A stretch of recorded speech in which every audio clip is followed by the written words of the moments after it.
This program is brought to you by Emory University.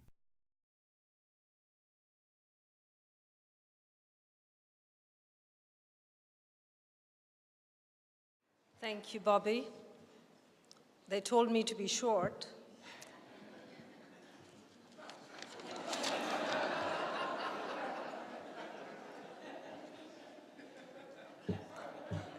Adjusting for inflation, here's my $2 worth.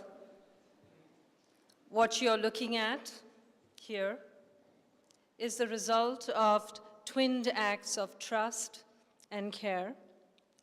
Salman's trust in placing his archive at Emory and curating as the care of this shared wealth of wisdom and information, disclosure and revelation, delivered by a writer who knows that the real risks for an artist are taken in his work. So what did I find in this generous archive of some 40,000 computer files and 100 linear feet of paper material from which I wanted to share something with you? I saw an elastic mind that wanted to swallow the world and make it new in stories. I saw that love, which Salman says feels more and more like the only subject in his 1999 essay, has been a lifelong quest and preoccupation. I saw that the fatwa was but one chapter in a long and fascinating record of engagement with the world. I saw what he meant when he said, the human being is a storytelling animal, or actually the storytelling animal, the only creature on earth that tells itself stories in order to understand what sort of creature it is. I saw the power of stories, why we love them and why we fear them. I saw that this was a writer who kept me awake when I wanted to go to sleep.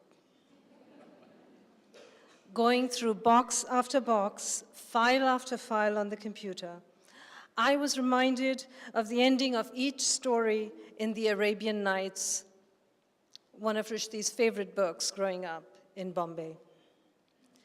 Shahrazad's sister, Dunyazad, would exclaim at the end of every tale, "What a strange and entertaining story."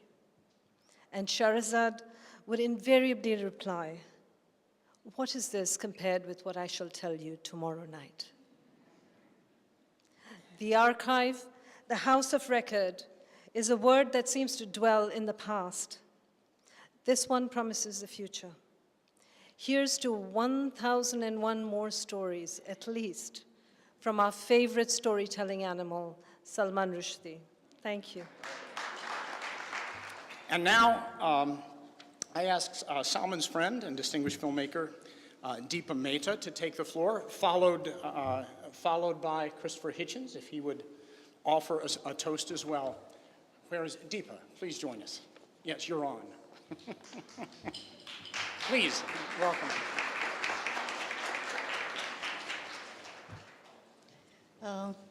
Hi, everybody. Good evening. Namaskar. Adab. I'd like to congratulate you, Salman, Emory, on this, what we Indians call an extremely auspicious occasion. You, Emory, for having the foresight to acquire this incredible archives. It's so moving and it's so, I'm speechless, really. You, Salman, for being the person you are and for giving us this opportunity. As I look today, I mean, a window into your incredible mind. And you're really funny, so this is good. Many, many congratulations. And in the words of the immortal Mr. Spock, may the archives prosper. Go in peace, dazzle, and kick ass. Thank you. A chance to occupy my favorite position. A fully sated audience and an entirely fresh speaker. who has no intention of being brief, and who stands between you and your next drink. I think someone ought to say, and it might as well be me, that a certain quotient of moral courage, as well as aesthetic audacity, ought to be attributed to this university for doing this wonderful thing. I will mention no names, but there are some campuses in this great republic that would have been, shall I say, too prudent to undertake it. There was a time when Salman wasn't so welcome. There are places in academe where courage isn't as much respected as I'm proud to see it is by the good people of Georgia and Atlanta. So I want to be the one to say that, because you're too modest to say it for yourselves. George Orwell said once a thing that was both very beautiful and very wrong, quite rare in his case. He said, the imagination, like certain wild animals, cannot breed, will not breed in captivity.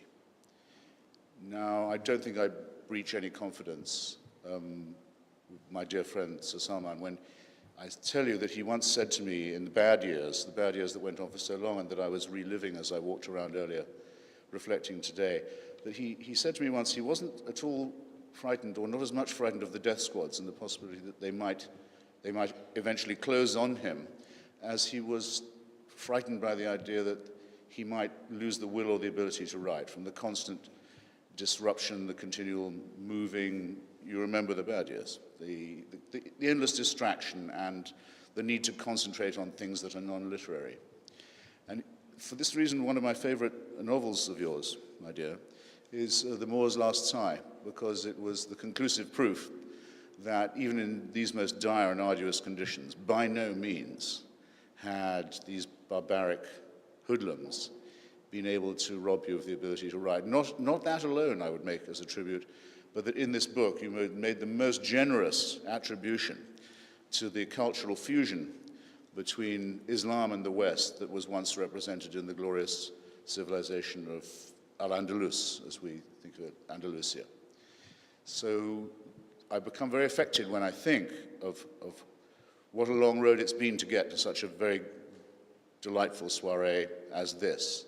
And then I think of another Mehta, a common friend of Salman's and mine, Sonny Mehta, a great publisher who's published many of Salman's books on both sides of the Atlantic, and his delightful wife, Gita, who among her enormous number of attributes was the author of a lovely novel about not a novel exactly, a sort of novelized travelogue of pseudo-religion in India called Karma Cola, a drink that I don't think would ever have sold very well in this town.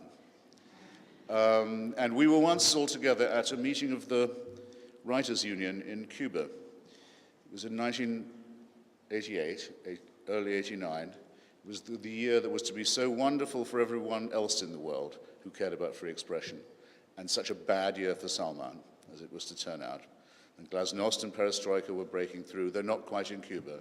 And we were met in Hemingway's favorite old restaurant in Havana. And the question came, as the dissident members of the Cuban Writers' Union joined us, Lisandro Otero, the poet, Pablo Armando Hernandez, and others, what should we toast? You must have wondered when I'd get to this. What should our toast be? And, well, we couldn't very well toast the Cuban Writers' Union, because the Writers' Union was the reason why most of these guys had writer's block. We could, and we did in our way, toast glasnost, but by then, and perestroika, but by then that was almost a cliche. And it was Gita, a Mehta, who solved it, and tinkled prettily on her glass and said, I propose a toast to the health of the written word. And that's the one in which I invite you to join me, and you'll toast it again, I promise you, brothers and sisters. And every time you do, you'll be thinking about the same person I'm thinking about. A toast to the health of the written word and to its great expositor, Sir Salman. Well done. Thank you. The preceding program is copyrighted by Emory University.